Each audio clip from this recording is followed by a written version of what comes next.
변하는 세상, 변하지 않는 믿음.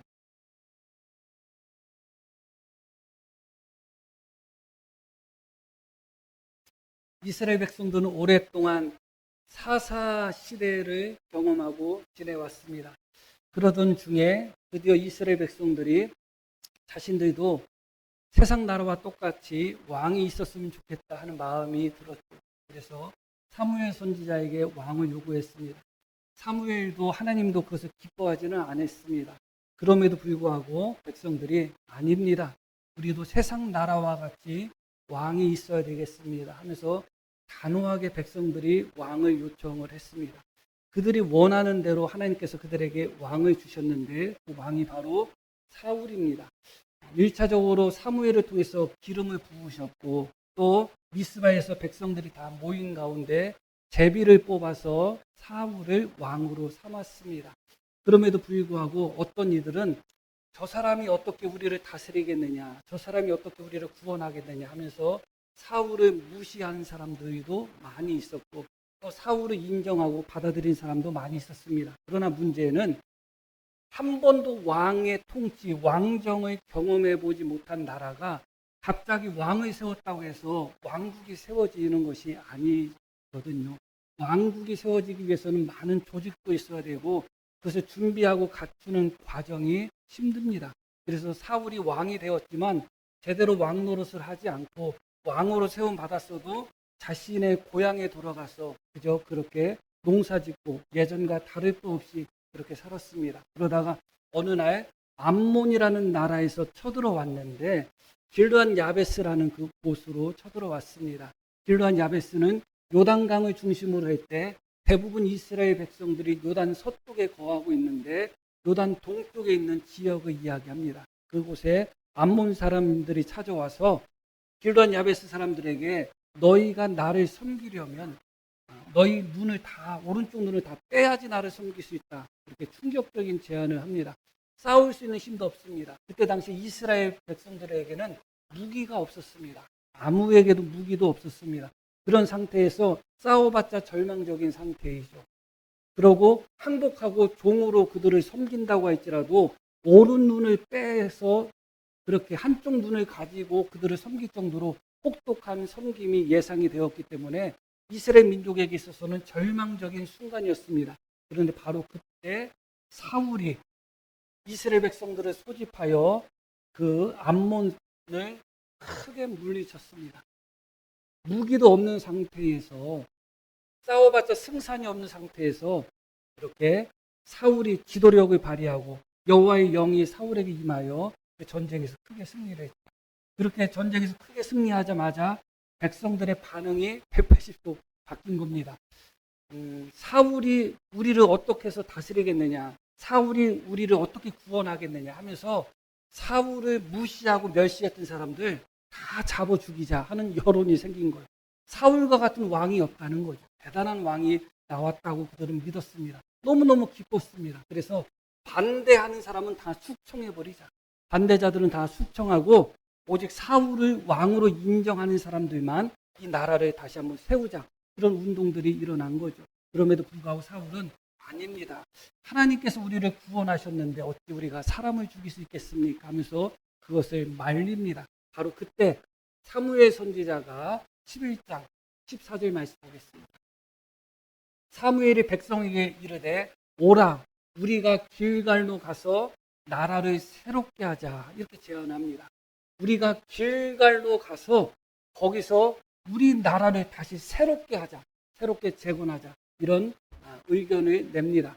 이어지는 말씀 보면 모든 백성이 길갈로 가서 거기서 여호와 앞에서 사울을 왕으로 삼고 이전에도 이미 제비를 뽑아 사울을 왕으로 삼았는데 이제 모든 사람들이 사울을 왕으로 인정한 그런 대관식, 그런 취임식이 열린 겁니다. 사울을 반대하는 사람은 이제 없습니다. 사울을 왕이라고 인정 안 하는 사람도 없습니다. 모든 사람들이 사울이 합당한 왕인 것을 인정하는 그런 대관식이 드디어 열린 것입니다. 거기서 여호와 앞에서 사울을 왕으로 삼고 길갈에서 여호와 앞에 화목제를 드리고 사울과 이스라엘 모든 사람이 거기서 크게 기뻐했던 말씀이 나오죠. 당연히 기뻐할 수밖에 없겠죠.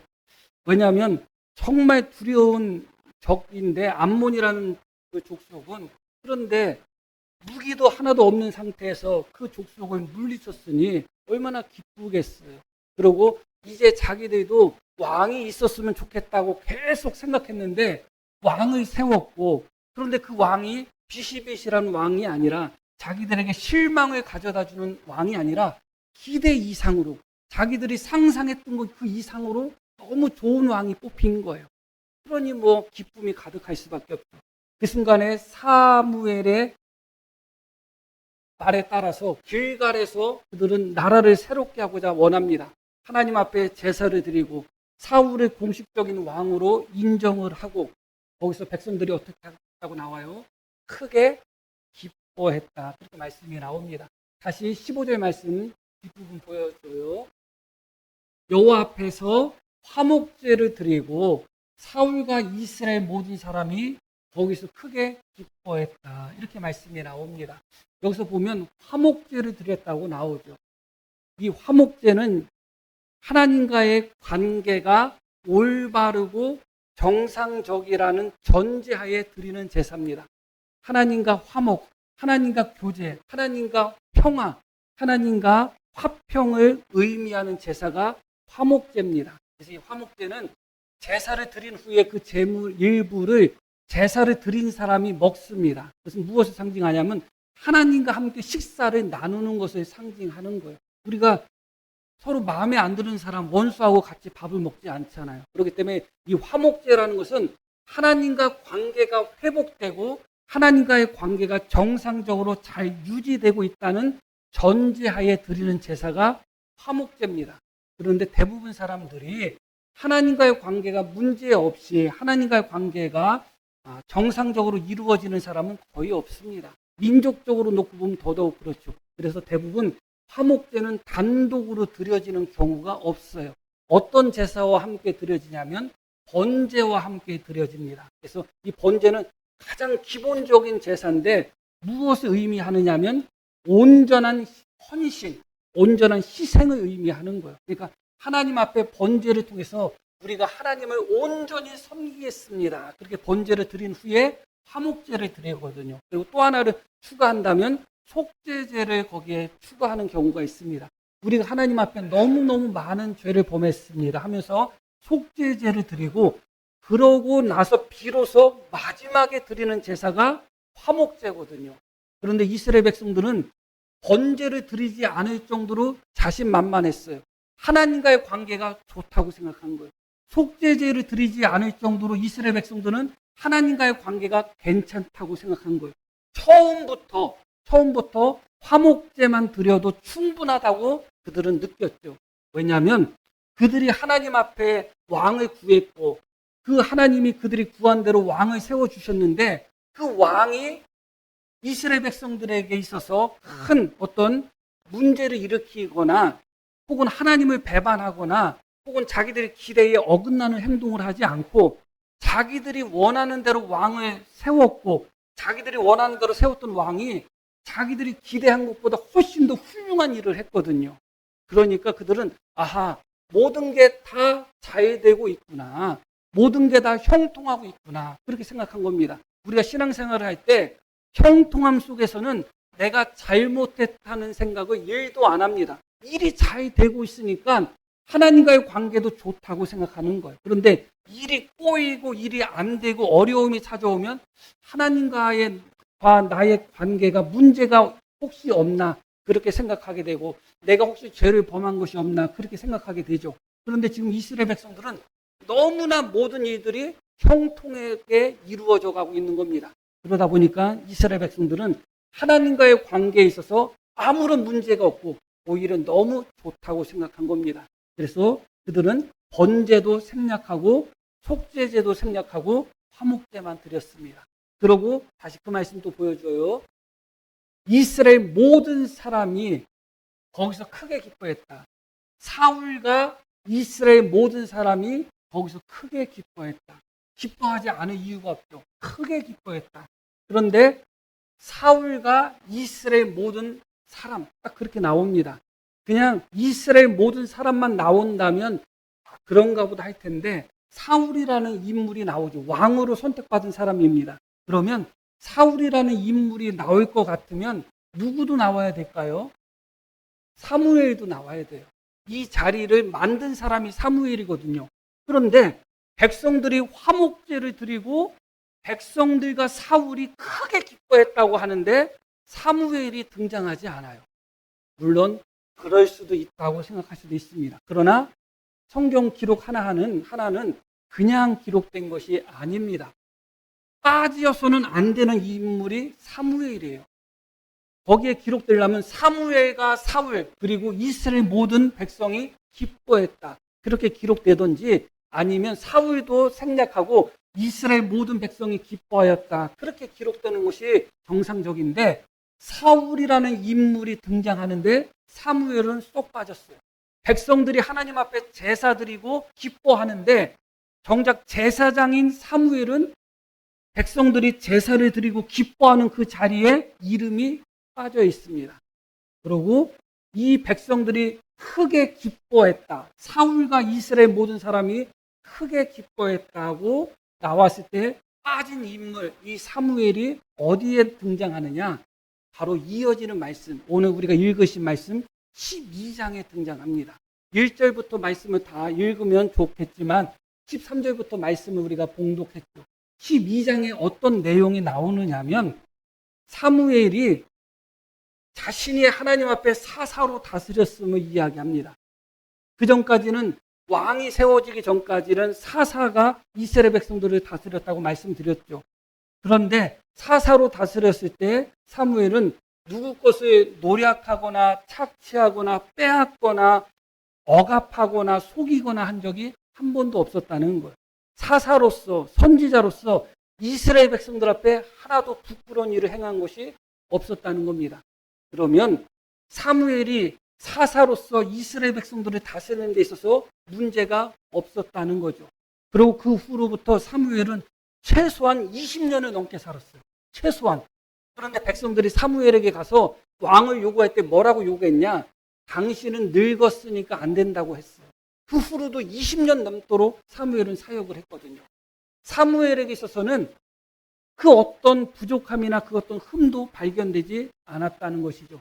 백성들도 인정합니다. 맞습니다.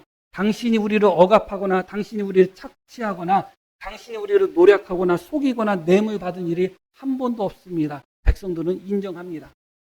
그럴 때 다시 사무엘이 백성들에게 이야기합니다. 그렇다면 당신들은 어떤가 이야기합니다. 나는 하나님 앞에서 그렇게 부족함 없이 노력하거나 빼앗거나 혹은 뇌물을 받거나 그런 일이 전혀 없었는데 그렇다면 이스라엘 백성들 너희는 어땠는가를 사무엘이 이어서 이야기합니다. 어디부터 이야기하냐면 애굽에서부터 이야기합니다. 이스라엘 백성들은 애굽에서 종노릇 했잖아요. 종노릇 하던 이스라엘 백성들을 하나님이 어디로 인도하셨냐면 젖과 꿀이 흐르는 땅으로 인도하셨어요. 종노릇 하던 자들을 종살이에서만 건져주셔도 충분히 하나님이 좋으신 하나님인데 그 정도 차원이 아니라 젖과 꿀이 흐르는 땅으로 인도하셨고 그들이 짓지 않는 집을 주셨고 그들이 농사하지 않는 농산물을 그들에게 허락해 주셨습니다. 그곳이 어디죠? 가나안 땅이죠. 그런데 문제는 이스라엘 백성들이 가나안 땅에 정착해서 그 하나님의 은혜를 기억하며 하나님만 온전히 섬겨야 되는데 하나님을 버리고 하나님을 떠나고 우상을 섬긴 것입니다. 그때마다 하나님이 그들에게 다른 나라 사람들을 통하여 징계하시고 그들을 고난을 주셨죠. 그때마다 이스라엘 백성은 어떻게 했는가? 다시 한번 10절 말씀, 12장 10절 말씀 보겠습니다. 이렇게 말씀이 이어져요. 백성이 여호와께 부르짖어 이르되, 다시 말씀드리면 이스라엘 백성들이 하나님을 반역함으로 말미암아 적들이 쳐들어오게 되죠. 그래서 그 적들로 말미암아 때로는 블레셋 사람이 쳐들어오고 때로는 암몬 사람이 쳐들어오고 때로는 모압 사람들이 쳐들어오고 때로는 가나안 족속들이 쳐들어오고 그런 일들이 있었다는 거예요. 그래서 그렇게 적들이 쳐들어와서 고난 당할 때마다 백성이 여호와께 부르짖어 이르되 우리가 여호와를 버리고 바알들과 아스다롯을 섬김으로 범죄하였나이다. 그러하오나 이제 우리를 원수들의 손에서 건져내소서. 그리하시면 우리가 주를 섬기겠나이다 하며, 그때마다 어려움이 찾아올 때마다 이스라엘 백성들이 하나님 앞에, 우리가 하나님 앞에 죄를 범했습니다. 우리가 하나님 앞에 우상을 섬겼습니다. 우리를 구원하여 주시면 우리가 하나님을 섬기겠습니다. 그렇게 했다는 거예요. 그때마다 하나님이 어떻게 하셨는가? 이어지는 말씀. 여호와께서 여롯바알과 베단과 입다와 나 사무엘을 보내사 너희를 너희 사방 원수와 손에서 건져내사 너희에게 안전하게 살게 하셨다. 어떻게 했다고요? 이스라엘 백성들이 잘못했습니다. 우리를 구원하여 주세요 할 때마다 하나님이 구원자들을 보내셔서 너희를 너희 사방 원수의 손에서 건져내사 너희에게 안전하게 살게 하셨다. 하나님이 지금까지 그렇게 인도하셨다는 거예요. 그런데 이어지는 말씀, 너희가 암몬 자손의 왕 나하스가 너희를 치러 옴을 보고 너희 하나님 여호와께서는 너희의 왕이 되심에도 불구하고 너희가 내게 이르기를 아니라 우리를 다스릴 왕이 있어야 하겠다 하였도다.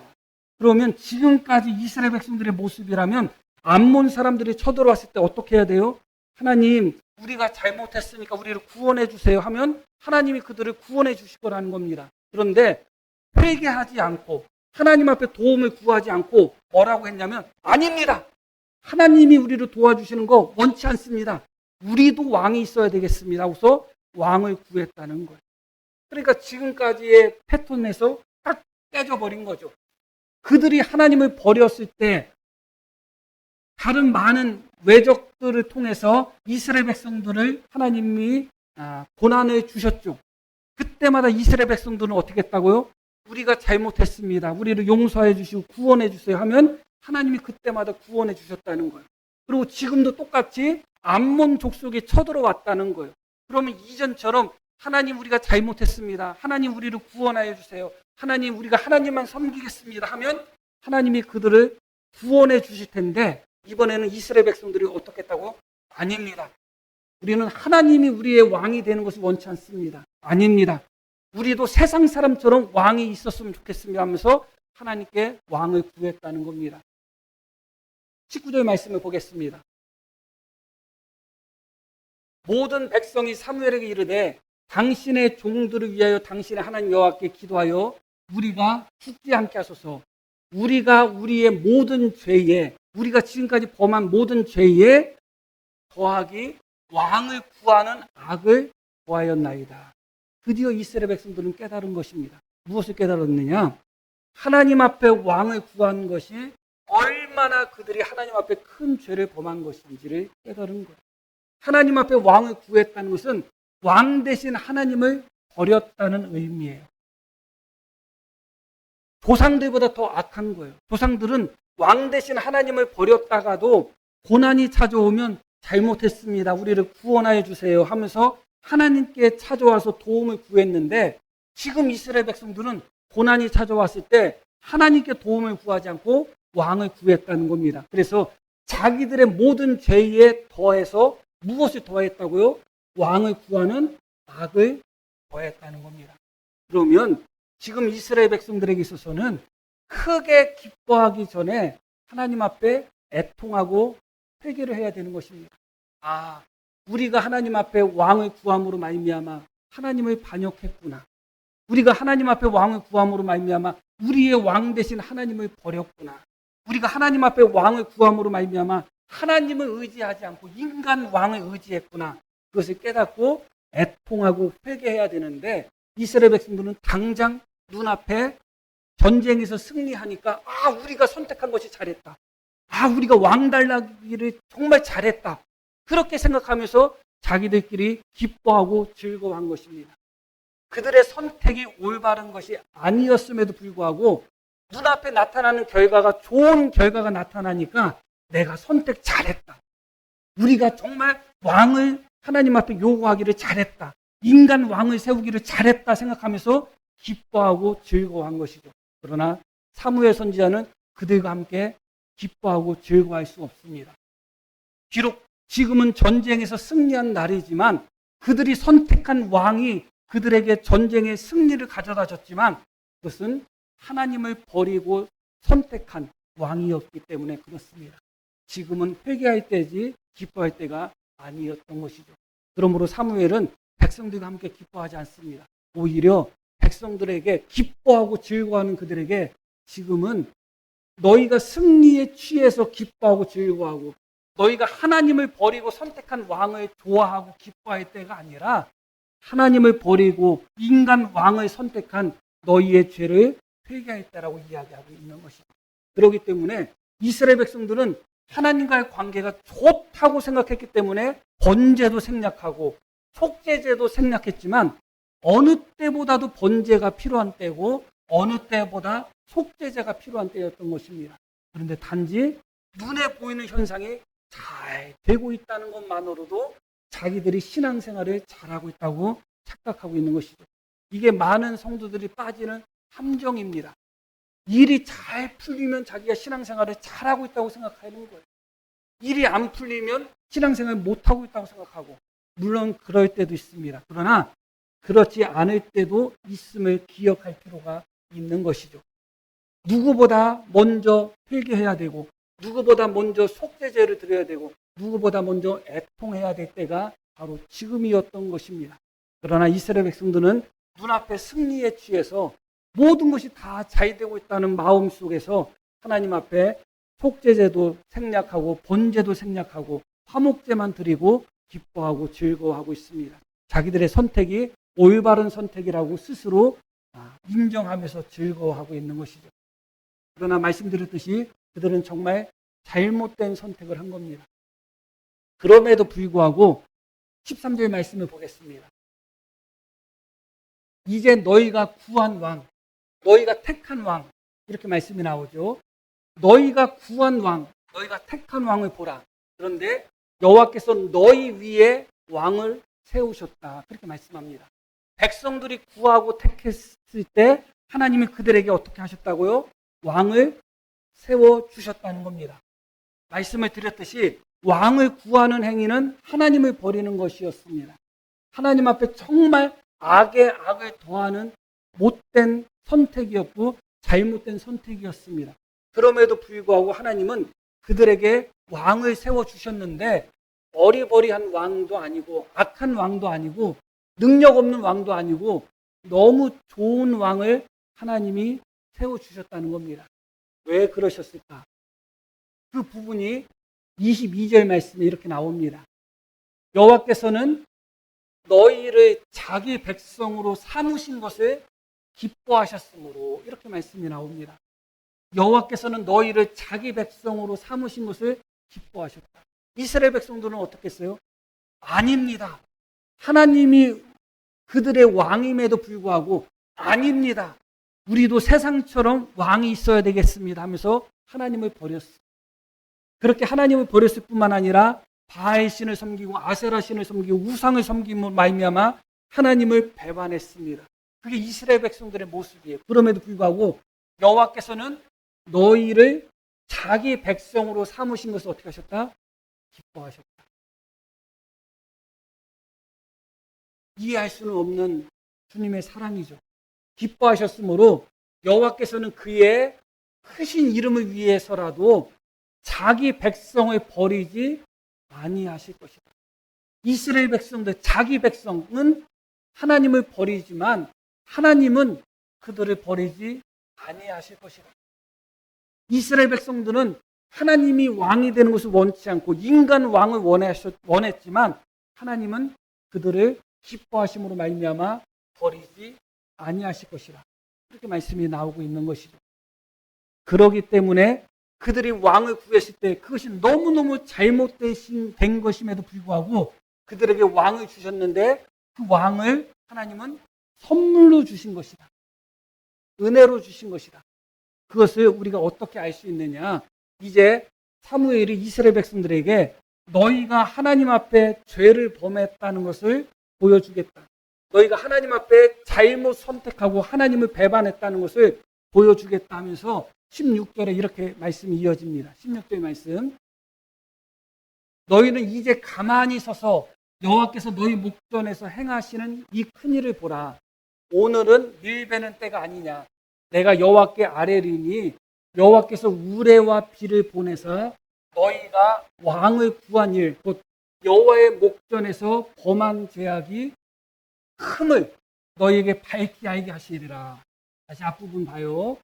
오늘은 밀베는 때라. 이스라엘 나라에는 그 지역은 건기가 있고 우기가 있어요. 우리도 마찬가지죠. 근데 우리는 우기가 여름 쪽이 우기고 겨울 쪽이 건기잖아요. 그런데 이스라엘은 반대예요.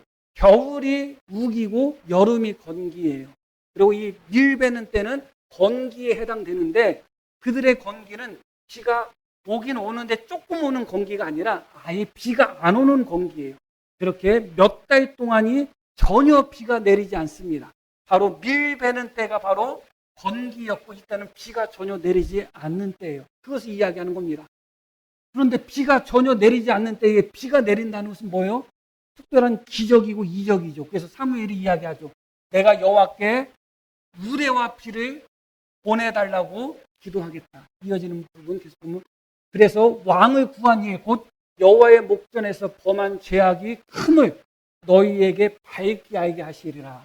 이어지는 말씀.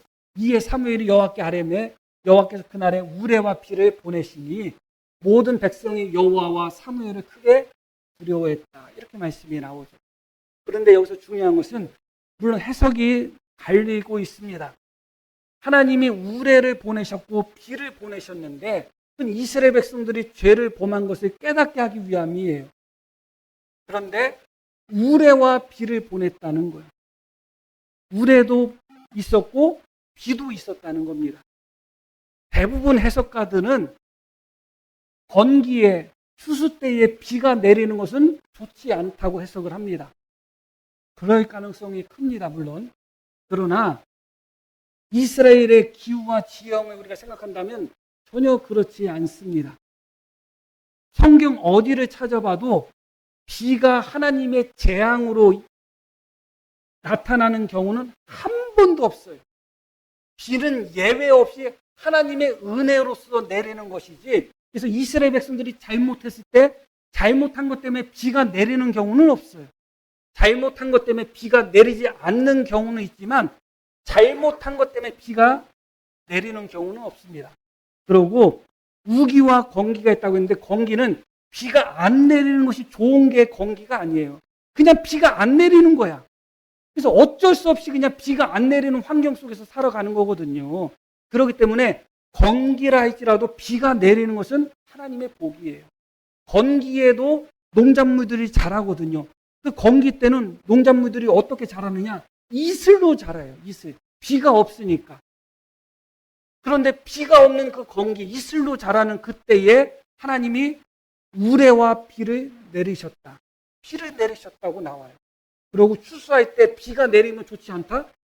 날마다 추수할 때 비가 내리지 않는 것이 좋지 않은 것이지 한번 하나님이 기적으로 추수 때에 비를 한번 주시는 것이 좋지 않은 것은 아니에요. 우리가 예를 들어서 뭐 추수를 하려고 했는데 오늘 비가 와. 그럼 어떻게 하면 돼요? 내일 하면 돼. 문제될 거 없어요. 어떤 의미 전체적으로 놓고 봐서도 비를 같이 주셨다는 거, 이 비는 재앙이나 저주를 상징하지는 않는다. 성경 어느 곳에도 비는 항상 하나님의 은혜의 상징이고 축복의 상징이지 재앙의 상징으로 나오는 경우는 한 번도 없어요. 그런데 때로는 하나님이 진노를 우레 가운데 발하시는데 때로는 우레만 있을 때도 있고 때로는 우박이 함께 내릴 때가 있습니다. 그러니까 정말 이스라엘 백성들을 하나님이 징계하고 그들이 잘못했다는 것만 깨닫고자 하는 목적이었다면 우레와 우박을 내리시는 것이 맞습니다. 아니면 비를 내리지 않고 우레만 쳐야 되겠죠. 앞부분에 보면 어떤 사건이 있느냐? 블레셋과 전쟁을 할 때 하나님이 우레로서 블레셋을 물리치는 장면이 나와요. 근데 그때도 비는 안 나와요. 우레만 나오고 있습니다. 자, 정리하면 이렇습니다. 이스라엘 백성들이 잘못했죠. 무엇을 잘못했느냐? 왕을 구한 것은 너무 잘못한 거예요. 그런데 왕을 구한 것을 잘못했음에도 불구하고 하나님은 그들을 사랑하셔서 그들에게 왕을 주셨는데 그 왕은 어떤 의미로 주셨다고요? 은혜로서, 선물로서 주셨다는 거예요. 다시 말씀드리면 하늘에서 우레가 울려 퍼진 것은 이스라엘 백성들의 잘못함을 이야기하고 있습니다. 그럼에도 불구하고 그 순간에도 이스라엘 백성들에게 비를 내리신 것은 그럼에도 불구하고 여호와께서 너희를 기뻐하시고 너희를 사랑함으로 너희를 버리지 않는다는 하나님의 은혜를 보여주고 있는 거예요. 하늘이 닫히고 비가 내리지 않는 것이 하나님이 버린 상징이지, 하늘이 열리고 하늘에서 비가 내린다는 것은 은혜의 상징인 거예요. 잘못해서 왕을 준 것은 분명합니다. 그럼에도 불구하고 우레가 치는 순간 은혜의 상징인 비가 함께 내리는 것처럼 그 왕은 이스라엘 백성들이 하나님 앞에 반역해서 구한 것임에도 불구하고 하나님이 그들에게 은혜의 수단으로 주신 것이다. 그러면 이제부터는 어떻게 되는가? 우레가 될 수도 있고 비가 될 수도 있어요. 왕의 제도가 이제부터는 이스라엘 백성들에게 비처럼 달콤하고 은혜로운 그런 존재가 될 수도 있고, 우레처럼 이스라엘 백성들에게 재앙의 존재가 될 수가 있어요. 이제부터 그런 시대가 되었다. 그래서 사무엘이 어떻게 이야기하고 있느냐? 14절 말씀 보겠습니다.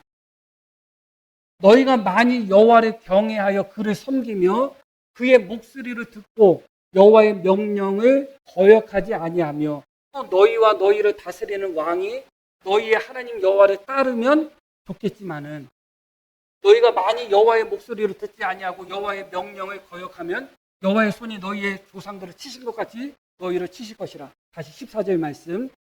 너희가 만일 여호와를 경외하여 그를 섬기며 여호와를 경외하며 그를 섬기며 그의 목소리를 듣고 여호와의 명령을 거역하지 아니하며 또 너희와 너희를 다스리는 왕이 너희의 하나님 여호와를 따르면 어떻게 될 것이라?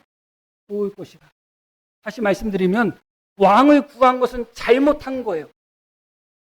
잘못한 결과 하나님이 그들에게 왕을 주셨지만, 그럼에도 불구하고 그 왕과 이스라엘 백성들이 하나님을 경외하고 하나님의 말씀을 순종하고 또 하나님을 잘 섬기면 어떻게 될 것이다?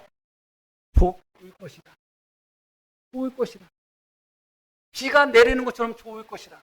그러나 왕을 세웠음에도 불구하고 이스라엘 백성과 그 왕이 하나님을 버리고 하나님을 경외하지 않고 하나님을 떠나면 어떻게 될 것이다? 재앙이 찾아올 것이다. 우박이 내릴 것이다.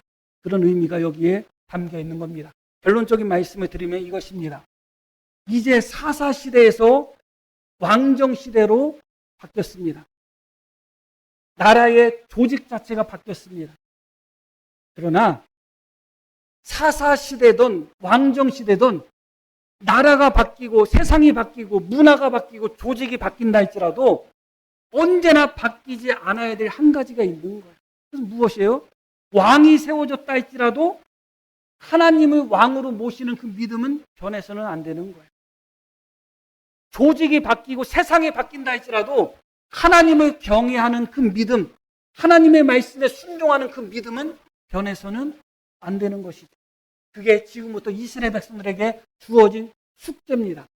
인간 왕을 세우고 하나님을 버리고 인간 왕을 섬길 것인지, 또한 인간 왕도 하나님이 왕이심에도 불구하고 내가 왕이야 하면서 하나님을 버리고 그렇게 살 것인지, 아니면 인간 왕이 세워졌다 할지라도 여전히 하나님이 왕인 것을 인정하고 자신이 왕으로 세워졌다 할지라도 여전히 내 위에 살아계신 하나님이 계심을 믿고 하나님의 말씀에 순종하며 하나님의 말씀에 경외하느냐, 바로 그 싸움인 것입니다.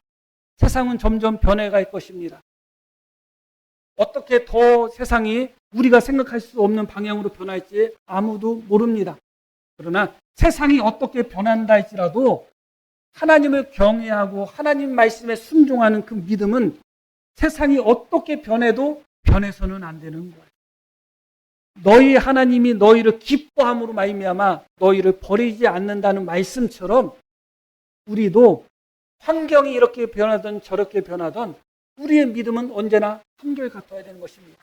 그러면 세상이 어떻게 변한다 할지라도 우리의 믿음이 변하지 않는다면, 세상의 문화가 어떻게 변하고 세상의 가치관이 어떻게 변하고 세상의 사회, 경제, 그런 모든 질서들이 어떻게 변한다 할지라도 우리의 믿음이 변하지 않는다면 우리는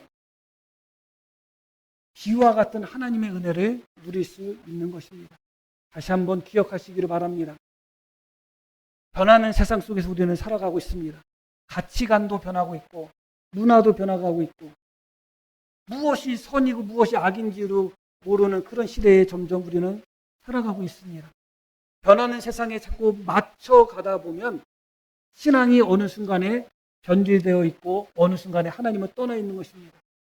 그러나 세상 바람을 따라서 세상 풍조를 따라서 세상 변화를 따라서 우리가 같이 흘러가는 것이 아니라 어떻게 변하든 조직이 어떻게 변하고 세상이 어떻게 변하고 문화가 어떻게 변하든 우리의 믿음은 한결같기를 바랍니다. 하나님이 중심이 되고 하나님을 경외하고 하나님의 말씀에 순종하는 한결같은 변하지 않는 그런 믿음으로 승리할 수 있는 우리 모두가 되기를 소망합니다. 우리 들으신 말씀 기억하며 함께 기도하시겠습니다.